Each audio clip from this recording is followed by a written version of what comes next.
আসসালামু আলাইকুম, কেমন আছেন সবাই? আজকে ফুলকপির একটা আনকমন রান্না আপনাদের সাথে শেয়ার করব। এটা আমি প্রায়ই বাসায় করে থাকি এবং এটা বাসার সবাই খুব পছন্দ করে।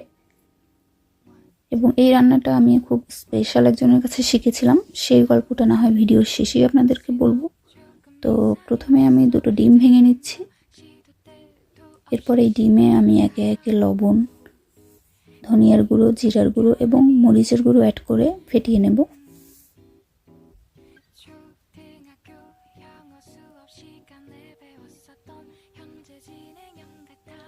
আর ফুলকপি যারা পছন্দ করে না তাদেরকে আমি বলবো যে এই রেসিপিটা একবার হলেও ট্রাই করতে। আমার মনে হয় তাদেরও ভালো লাগবে, এটা এত মজা হয়।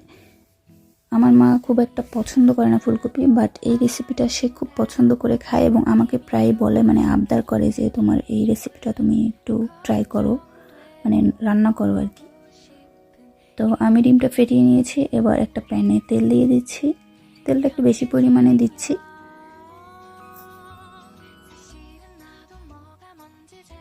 তেলটা গরম হলে তারপরে আমি একে একে করে বড় করে কেটে রাখা ফুলকপিগুলো কোট করে ভেজে নিচ্ছি। চেষ্টা করবেন ফুলকপিটা একটু বড় বড় করে কেটে ভাজতে, তাহলে এই রান্নাটা আরও বেশি ভালো হবে। ছোট ছোট করে করলে দেখা যায় সময়ও বেশি লাগবে ভাজতে, দেখতেও সুন্দর লাগবে না। এই রেসিপিটা মূলত মানে একটু বড় করেই কাটতে হয়।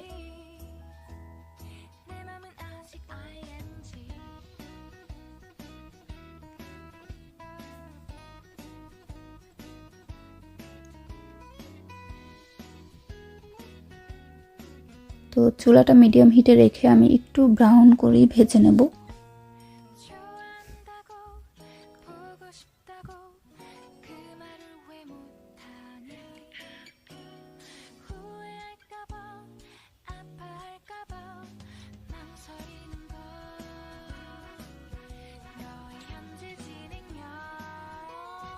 তো একটু পরে আপনারা ব্যাকগ্রাউন্ডে একটা গান শুনতে পাবেন, যেটা পাশের বাসা থেকে কেউ একজন গাইছিল। রাত 12টার সময় আমি রান্না করছি, আর পাশের বাসায় আবার কি যেন রাত 12টার সময় গান গাইছে। তো আমরা দুজনই হয়তো পাগল।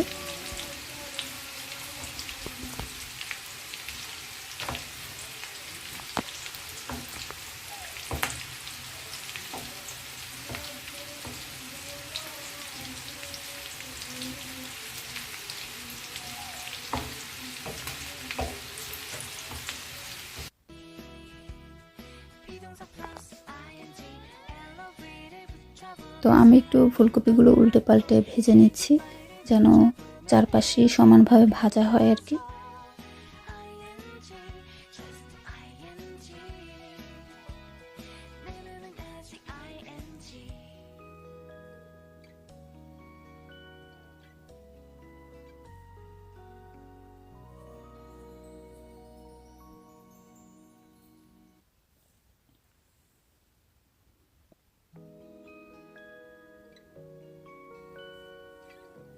ব্যাস আমার ভাজা শেষ। এরপরে আমি একটা পাত্রে তুলে নিচ্ছি। এরপরে আমার আরও এক ব্যাচ ভাজা হয়েছিল, সেটা আমি আর ক্লিপ নেইনি। তো এরপরে আমি চুলায় একটা প্যান বসিয়ে দিয়েছি, কড়াই আর কি। তো এটাতে আমি কিছু তেল অ্যাড করে দিচ্ছি। আমি এখানে ফুলকপি ভাজার যে তেলটা ছিল সেটাই অ্যাড করছি। আর এরপরে আমি পেঁয়াজ রসুন কুচি দিয়ে দিচ্ছি। এখানে আপনারা চাইলে পেঁয়াজ রসুন বাটাটাও ইউজ করতে পারেন।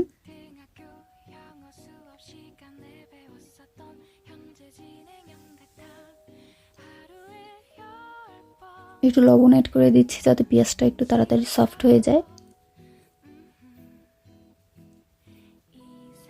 পেঁয়াজটা ট্রান্সপারেন্ট হওয়া শুরু করলে আমি এখানে একটু পানি অ্যাড করে দিচ্ছি, যেহেতু এখানে আমি গুঁড়ো মশলা ইউজ করব, মশলাটা যাতে পুড়ে না যায়। তারপর আমি একে একে হলুদ গুঁড়ো, মরিচ গুঁড়ো, ধনিয়া গুঁড়ো, জিরা গুঁড়ো এবং লবণ অ্যাড করে নিলাম।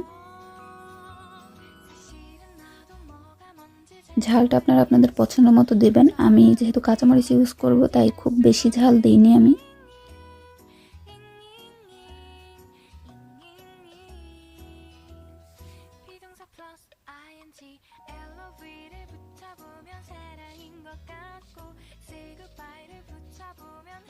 এরপরে আমি এটাকে অল্প অল্প পানি অ্যাড করে মশলাটা ভালো করে কষিয়ে নেব। ততক্ষণ কষাবো যতক্ষণ না পর্যন্ত মশলাটার যে কাঁচা গন্ধ সেটা চলে যায়। এরপরে আমি আমার এই রেসিপিতে আমার কাস্টমাইজ করা একটা উপাদান অ্যাড করছি, সেটা হচ্ছে টমেটো কুচি। 2টো টমেটোকে আমি ছোট ছোট করে কেটে সেটা দিয়ে দিলাম। টমেটো দেওয়ার কারণ একটাই, সেটা হচ্ছে একটা না অ্যাকচুয়ালি 2টো। সেটা হচ্ছে টমেটো দিলে এটার যে ঝোল বা গ্রেভি হবে সেটা খুব টেস্টি হবে, এবং টমেটো দিলে তরকারির কালারটাও খুব সুন্দর আসে। আর শীতকালে আসলে যে যে সবজিতে টমেটো অ্যাড করা যায়, যে রান্নায় আমি চেষ্টা করি অ্যাড করতে। আর এই টমেটোটা আমি ছোট ছোট করে কেটেছি, কারণ এটাকে আমি একদম ঝোলের সাথে মিশিয়ে ফেলবো। তো অল্প পানি দিয়ে এটাকে আমি একটু সফট হওয়ার জন্য অপেক্ষা করব।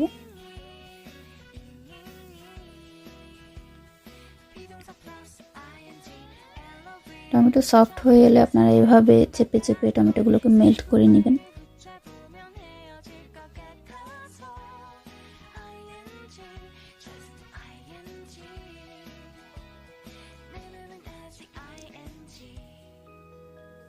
আর এটা অ্যাকচুয়ালি রেসিপি শ্যুট করার উদ্দেশ্যে রান্না করা না, রান্না করতে হতো এই জন্যই করা। তো ভাবলাম যেহেতু করবই, শ্যুট করে ফেলি। নতুন একটা রেসিপি আপনাদের সাথে শেয়ারও করা হলো। যেহেতু ফুল টাইম জব করি, আসলে সেভাবে কন্টেন্ট বানানো পসিবল হয় না, তাই যা যা করি বাসায় সেটাই আর কি শেয়ার করতে হবে, কিছু করার নেই। আর কড়াইতে যে দাগগুলো দেখছেন ওটা আসলে পার্মানেন্ট হয়ে গিয়েছে, ময়লা না, ওটা কোনো কিছু পুড়ে গিয়েছিল হয়তো, সেটার দাগটাই রয়ে গিয়েছে। যাই হোক, মশলাটা ভালো করে কষানোর পরে যখন তেল ভেসে এসেছে তখন আমি এখানে পানি অ্যাড করছি। আপনারা কতটুকু ঝোল রাখবেন সেটার উপর ডিপেন্ড করে পানি দেবেন। চাইলে গ্রেভিও করতে পারেন একটু ঘন, অথবা আমার মতো ঝোল পছন্দ করলে ঝোলও রাখতে পারেন। আর এই সবজিটা একটু ঝোল রাখলেই ভালো লাগে খেতে। আর আমি এখানে ঠান্ডা পানি দিয়েছি, তাই একটু টাইম লাগবে গরম হতে, বাট আপনারা চাইলে এখানে গরম পানি অ্যাড করতে পারেন। পানিটা ফুটে আসলে এখানে আমি ভেজে রাখা যে ফুলকপিগুলো ছিল সেটা অ্যাড করে দেব।